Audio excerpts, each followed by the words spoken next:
2010년 제21회 밴쿠버 동계올림픽에서 우리나라 사상 최초로 피겨스케이팅 금메달을 선사한 한 소녀가 있었습니다. 바로 21살 김연아라고 하는 선수지요. 물론 그는 그 이전부터 약 4년 전부터 남다른 두각을 나타냈고 많은 사람들로 하여금 기대를 갖게 했던 그와 같은 사람입니다. 우리가 아는 것처럼 그는 2018년 평창올림픽에서 은메달을 따고 은퇴했습니다. 그런 그가 어느 날 프로그램에 나와야겠습니다. 그 10여 년 동안의 피겨를 타면서 국가대표라는 그 막중한 임무를 가지고 있으면서 자기는 몇 번이나 은퇴하고 싶었대. 포기하고 싶었답니다. 왜냐? 분명히 자기는 최선을 다했는데 메달권이 못 들어가고, 분명히 자기는 이번에 확실하게 내가 우승이다라고 했는데도 불구하고 터세에 밀리고 유럽에 밀리고 기타 등등, 그래가지고 금메달 같은 은메달에 걸립니다. 그런 걸 보면서 외적인 고통보다도 내적인 심령적인 고통이 컸다는 거죠. 그래서 우리 생각했답니다. 내가 지금 은퇴해야 될, 포기해야 될 이유 생각해 보니까 그게 그냥 10가지도 넘더라는 거예요. 이런 이유 저런 이유가 내가 이제 포기해야 되겠다. 그럼에도 불구하고 2018년까지 거의 30세까지 선수로 뛰었던 단 한 가지, 그는 바로 임계점이라는 말을 했습니다. 물이 끓을 때에 100도가 되어야 물이 팔팔 끓는다는 거죠. 99도가 돼도 물은 끓지 않습니다. 뜨겁기는 똑같아요. 그죠? 100도나 99도나 거의 비슷비슷한데, 그러나 뜨거워다고 해서 끓는 게 아니에요.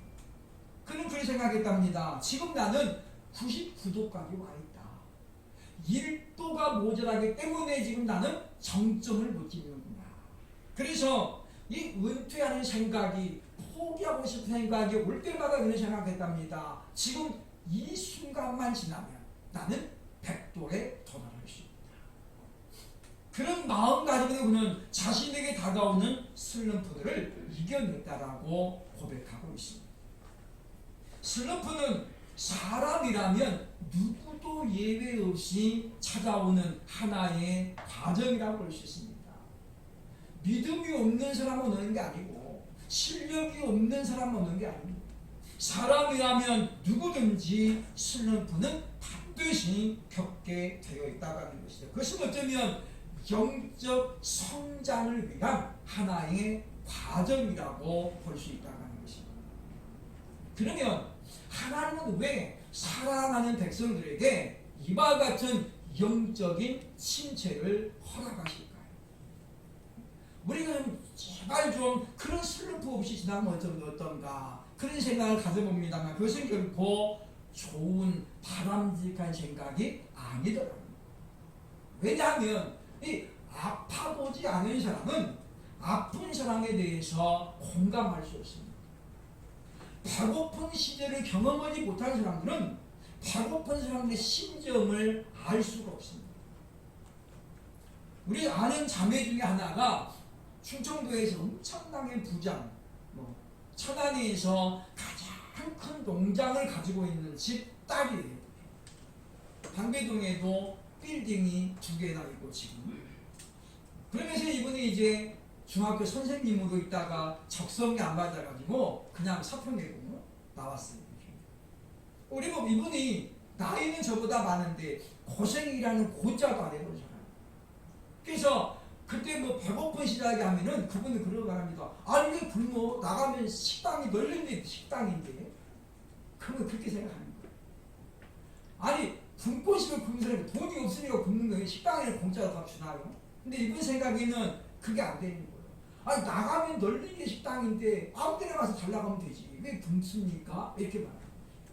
공감 능력이 전혀 없는 겁니다. 마찬가지입니다. 화초의 원실에 있는 화초는 거기 있을 때만 아름답습니다. 밖에 꺼내놓으면 비바람에 견디지 못합니다. 하나님께서 우리에게 영적인 슬럼프를 허락하시는 것은 무엇이냐?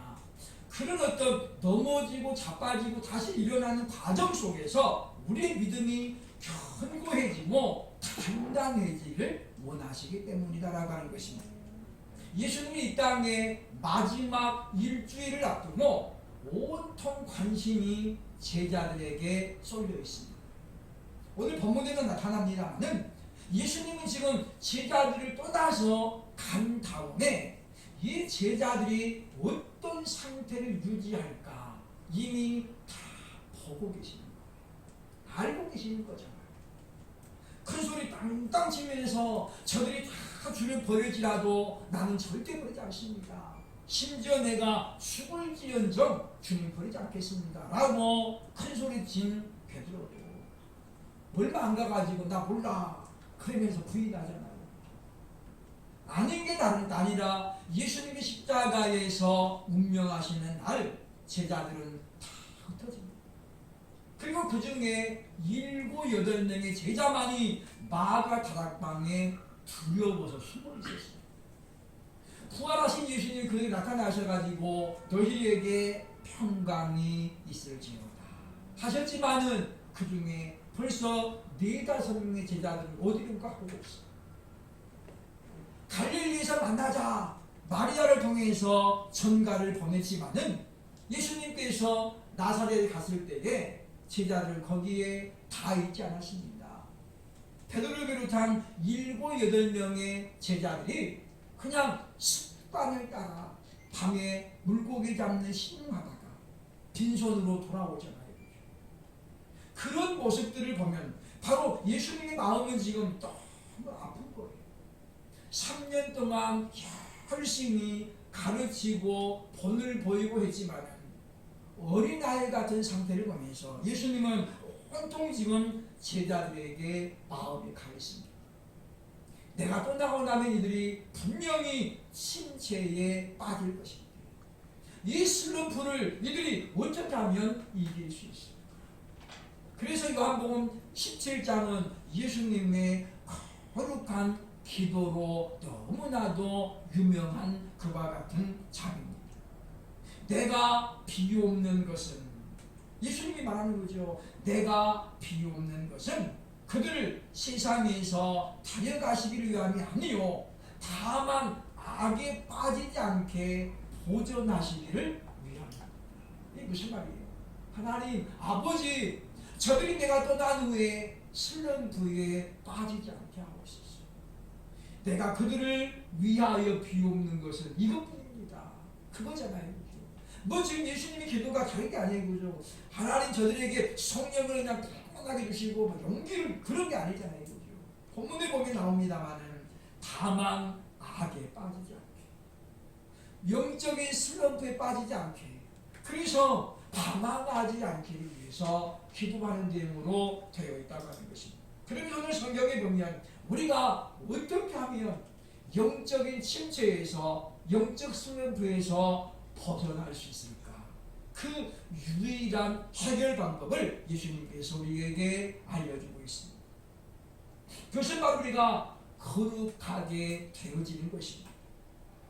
예수님 말씀합니다. 내가 나를 위하여 거룩하게 하고 그죠? 18, 19절에 보면 내가 나를 위하여 거룩하게 하고 예수님께서 예수님 자신을 거룩하게 했다는 거예요.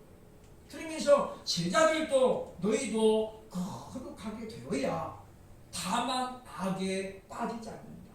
영적 슬럼프에 빠지지 않고 슬럼프에서 벗어날 수 있다라고 알려주고 있습니다. 문제는 우리가 무엇으로 거룩하게 되냐 그 말이죠. 오늘 주님 말씀합니다. 진리로 거룩하게 하옵소서. 우리가 거룩하게 되어지는 것은 방법이 진리밖에 없습니다. 그래서 우리는 오늘 말씀을 보면서 과연 진리가 뭐냐? 진리를 알지니 진리가 너희를 자유케 하리라. 요한복음 8장 32절이 말씀하고 있는 것처럼 과연 진리는 무엇일까요? 첫째로 오늘 본문 말씀 17절 보면 진리는 바로 하나님의 말씀이라고 소개합니다. 17절 보면 그들을 진리로 거룩하게 하옵소서. 아버지의 말씀은 진리입니다.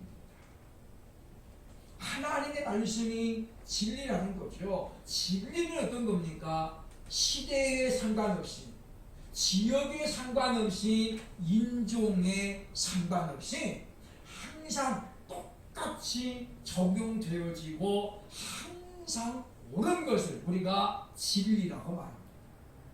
하나님의 말씀은 기록된 지 2000년이 지났고 그 어간에 엄청난 발전이 인류사에 있었지만은 여전히 성경은 지금도 진리의 말씀으로 남아있습니다.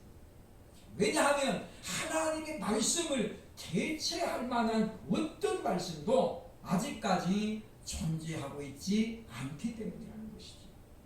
그래서 성경은 하나님의 말씀이 곧 진리라고 우리에게 말씀하고 있다고 하는 것입니다. 사람을 사람답게 살게 하고 방황하는 인생에 그 방황을 끝내고 옳은 길로 인도할 수 있는 것, 강팍한 사람의 마음을 단번에 녹일 수 있는 것, 그것은 바로 하나님의 말씀이 가진 능력이라고 볼 수 있습니다.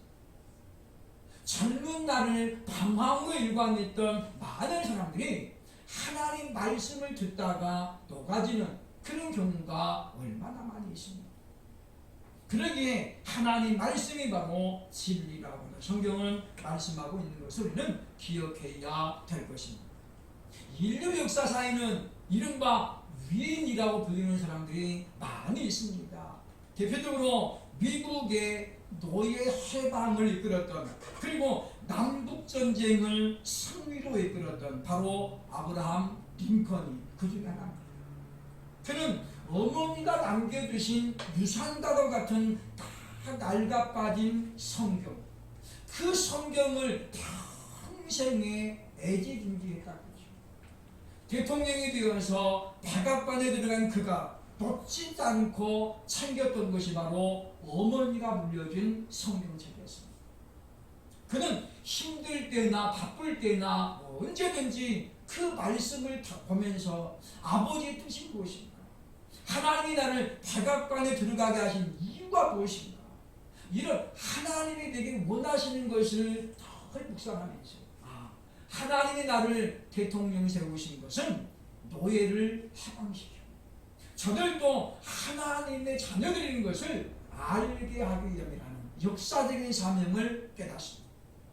하나님의 말씀이 주는 능력의 결과인 것입니다. 그런가 하면 미국 역사상 유일하게 사선에 성공했던 프랭클린 루즈벨트 대통령, 그 역시 독실한 크리스찬이었고 하나님의 말씀으로 무장된 사람이었습니다.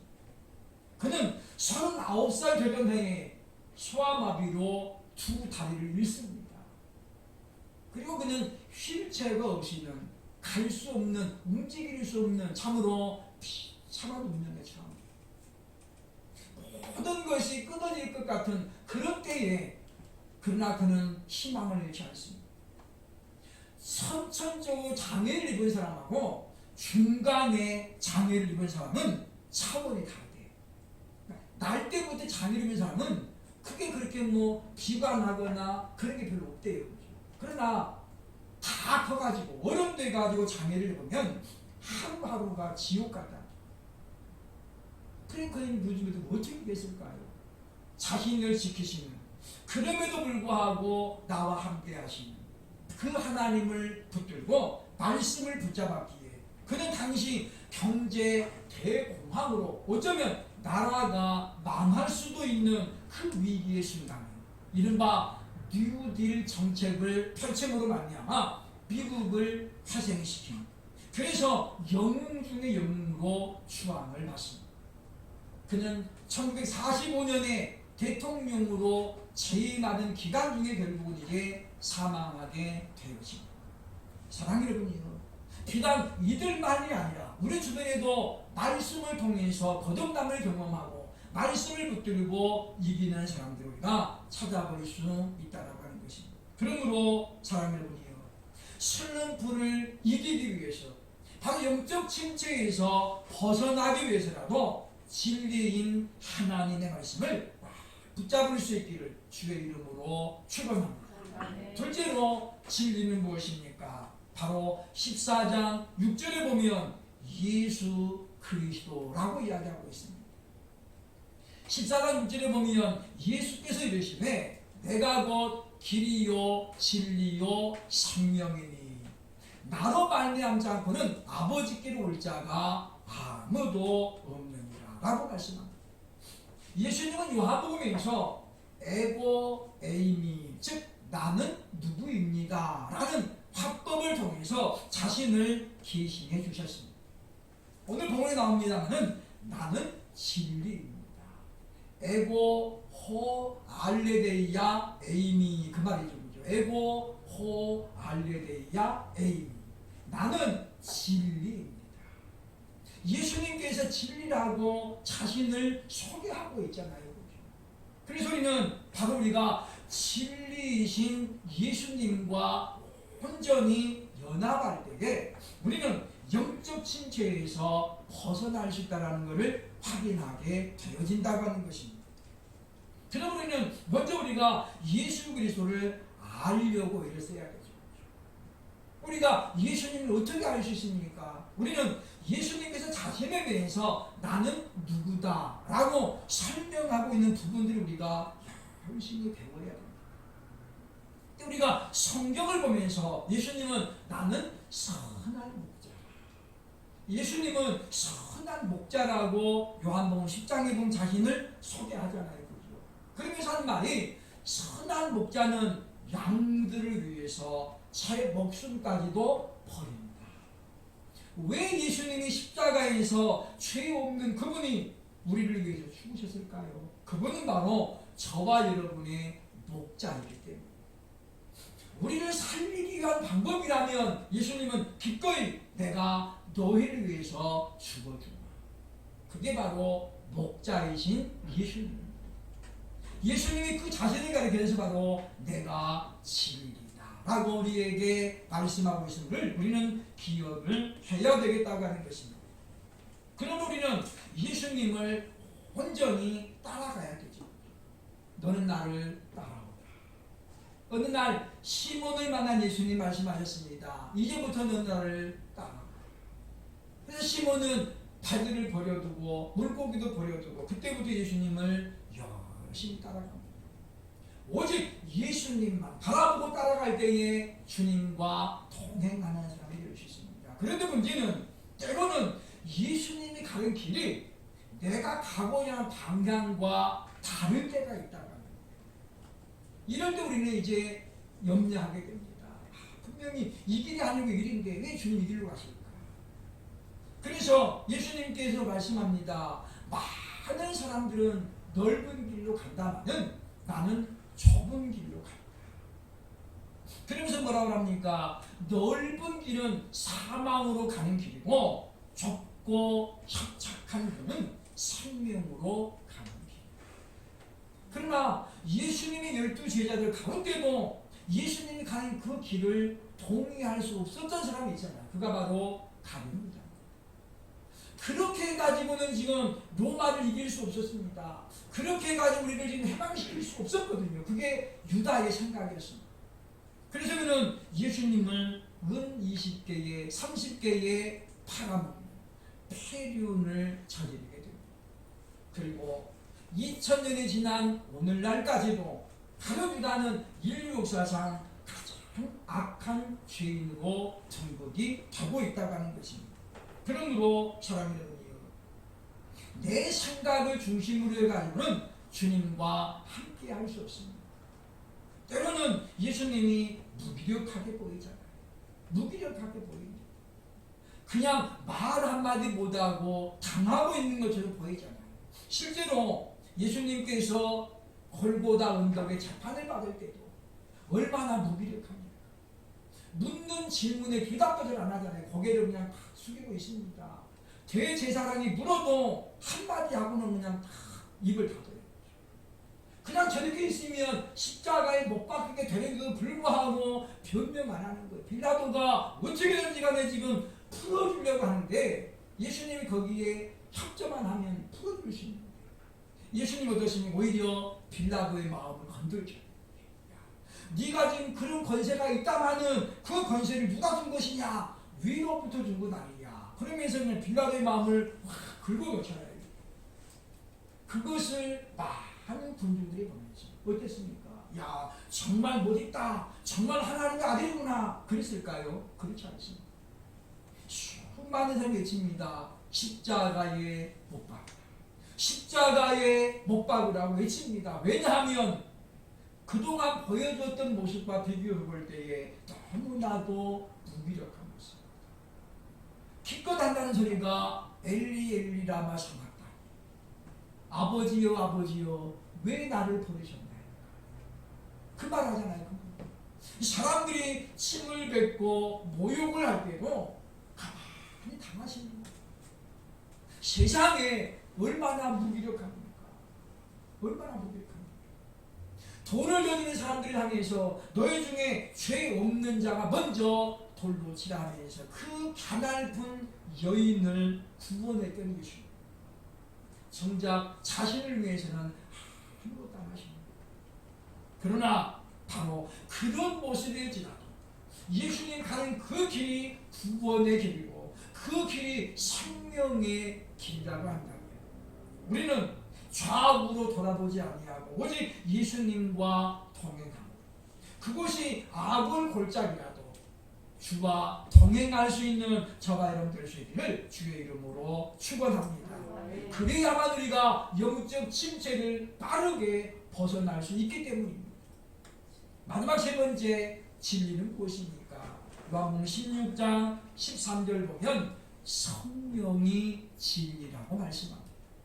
16장 13절로 말씀합니다. 그러나 진리의 성령이 오시면 그가 너희를 모든 진리 가운데로 인도하시리니. 성령이 곧 진리라고 말씀하죠. 이 진리이신 성령님이 우리를 어디로 인도하는 거예요? 아버지의 말씀과 예수 그리스도에게로 인도하신다고 성령의 중요한 사역을 우리에게 알려주고 있다는 것입니다. 그러게 우리는 성령으로 왜 우리가 충만해야 되느냐? 성령이 바로 진리이기 때문입니다. 하나님의 영, 그리스도 예수의 영이라고 불리워지고 있는 이 성령은 말 그대로 거룩한 영을 말합니다. 거룩한 영, 하기오스 푸뉴마라는 말이죠. 거룩한 영. 이 성령이 바로 우리에게 진리가 되어 주십니다. 그리고 우리를 진리의 세계로 인도하신다라고 오늘 성경이 말씀하고 있다고 하는 것입니다.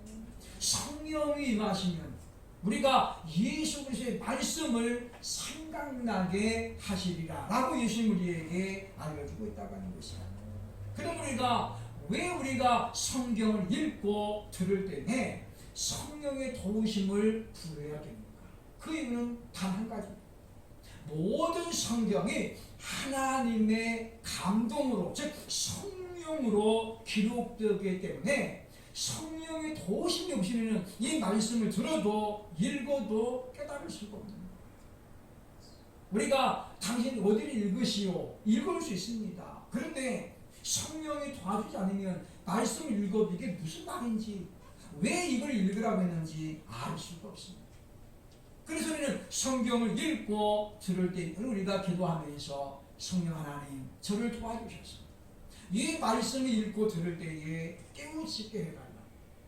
다른 사람처럼 때론 내가 이 말씀을 듣고 가슴을 치며 형제들아 어찌하고 그런 마음이 있게 해달라고 기도해야 되겠다고 하는 것입니다. 똑같은 말을 들으면서도 어떤 사람은 눈물을 흘리고 어떤 사람은 한 사람이 있습니다. 무슨 차이일까요? 성령이 그 가운데 있느냐 없느냐의 차이입니다. 성령이 내 안에 주관하고 있으면 내주하고 있으면 그 말씀을 통해서 내 심령을 찌릅니다. 견딜 수가 없습니다. 예레미야가 똑같은 말씀만 하다 보니까 너무 힘든 거예요. 사람들이 안 듣잖아요. 똑같은 말만 하니까. 그래서 예레미야가 나 이제 좀 알아야 되겠다. 입을 닫습니다. 그랬더니 어떻게 됩니까? 성령이 내 안에 성령이 불붙게 일어납니다. 이 말씀을 견디지 않고는 견딜 수 없게 되어집니다. 그래서 예레미야는 다시 예루살렘 내거리에 뛰쳐나가서 말씀을 전합니다. 너희가 회개하지 아니하면 망하리라. 너희가 회개하지 않으면 망하리라. 하나님 말씀하십니다. 어제 했던 말을 오늘도 하고 내일도 하고. 그런데 얼마나 힘들겠습니까? 그러나 왜 그렇게 합니까? 성령이 임하시기 때문에 안 할 수가 없는 거예요. 우리가 살면서 넘어지지 않는 사람이 누가 있겠습니까? 신앙의 슬럼프를 경험하는 사람은 아무도 없습니다. 목사들도 내가 왜 목사가 됐을까? 그런 생각들을 안 해본 사람이 없습니다. 큰 교회도 마찬가지고 작은 교회도 마찬가지입니다. 그래서 이제 정말로 하나님이 끝까지 지켜주지 않는 사람들은 그 길을 내려놓고 자기 길을 갑니다. 그것이 바로 어찌 보면 현명할 수 있다고 하는 거죠. 왜냐? 내 길이 아닌데, 내 옷이 아닌데 가고 있으면 힘들고 불편하겠습니다. 중요한 것은 하나님이 내게 무엇을 원하시는가가 중요하다는 거죠. 그러나 우리가 무엇을 어떤 일을 하든지 간에 우리는 진리로 무장이 되어야 되고 진리로 거룩해져야 된다는 것입니다. 예수님이 가시면서 말씀합니다. 내가 가는 것이 너희에게 유익이라. 왜냐하면 내가 가야 보혜사 성령이 오셔서 너희를 인도하시기 때문이라고 말씀합니다. 그래서 많은 신학자들이 구약시대를 성부시대, 신약시대를 예수 그리스도의 시대, 그리고 교회시대인 지금을 성령시대라고 구분합니다. 지금은 성령께서 왕성하게 활동하는 시기라는 거예요. 그러므로 오늘 우리가 성령을 받지 못하면, 오늘 우리가 성령의 충만을 받지 못하면 우리는 더 이상 소망이 없을지도 모릅니다. 그러니까 우리는 지금 우리가 늘 성령의 임재를 꼭 기도해야 돼요.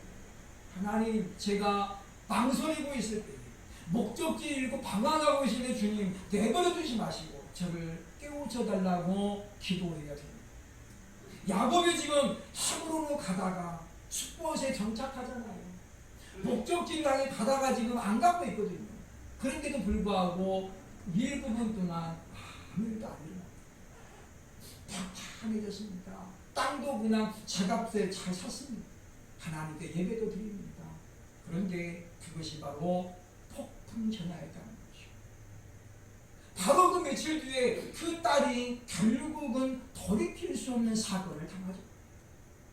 야곱이 아차, 그래도 이건 돌이킬 수 없는 거예요. 깨져버린 그릇 온전하게 못합니다. 이미 그는 그런 큰 상품을, 아픔을, 상처를 사랑하는 딸에게 주고 지금 아무 일 없는 것처럼 보입니까? 그렇지 않습니다. 먹구름이 밀려오며 당장에 비가 쏟아지지 않더라도 그것은 곧 쏟아지게 될 것입니다. 하나님은 지금도 우리를 사랑하기 때문에 때로는 경계하고 경고하십니다. 우리는 그러므로 지금 내가 있는 자리가 안전지대입니까? 생각을 해야 되겠다고 하는 것입니다. 지금 우리가 코로나19 백신을 지금 받고 있습니다. 누구나 알듯이 치료제가 아닙니다. 예방제가 아닙니다. 이거 받았다고 해서 안 걸리는 것도 아니고 이거 받았다고 해서 싹 낫는 것도 아닙니다. 그럼에도 불구하고 왜 백신 맞습니까? 완화시키려는 거죠. 이걸 맞으면 백신이 코로나 걸려도 좀 빨리 낫고 이걸 맞으면 그래도 안 걸릴 수 있는 확률이 좀 늘어난다는 것이지 이걸 맞으면 뭐 난 절대 안 걸려 이거 아니잖아요. 왜냐? 아직도 코로나19 바이러스 원인을 밝혀내지 못하고 있어요. 왜 감기 치료제를 못 만들까요? 원인을 모르거든요. 정확한 원인을 아직도 못 밝힙니다. 그래서 감기는 하나님께서 우리에게 자연 치유 능력을 주셨거든요. 그래서 충분히 잠자고 충분히 쉬면 3, 4일이면 낫게 되고 있어요. 아주 심하게 나. 그런데 감기 걸렸다고 해서 나 3박 4일 휴가 주세요. 이런 사람도 없을 뿐더러 그거 가지고 휴가 주는 회사가 누가 있지? 공무원들도 안 줘요. 당신 그럼 나가. 그럴 수는 있어도 그렇습니까? 감기 걸렸네요. 휴가 제가 일주일 주겠습니다. 그런 기업은 대한민국에 없습니다. 아니 대한민국은 어디에도 없다고 봐요. 여러분이 사장 같으면 직원이 콜록한다고 해서 야 내가 유급 휴가 가셨다 와 그러겠어요? 왜 우리가 감기 걸리면 병원 약 먹어야 돼요? 쉴 수 없게 됩니다.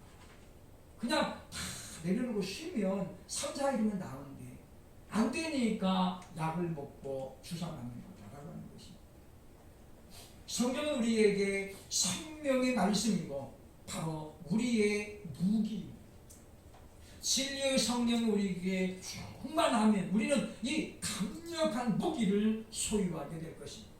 예수님께서 자신을 유혹하는 사단을 말씀으로 물리쳤던 것처럼 우리도 진리의 말씀으로 무장되어서 그래서 마지막 시대에 다가오는 영적 침체를 물리칠 수 있는 그리고 승리할 수 있는 그래서 오직 주님과 동행함으로 말미암아 하나님께 영광을 돌리는 그런 삶이 될 수 있기를 주의 이름으로 축원합니다. 아멘.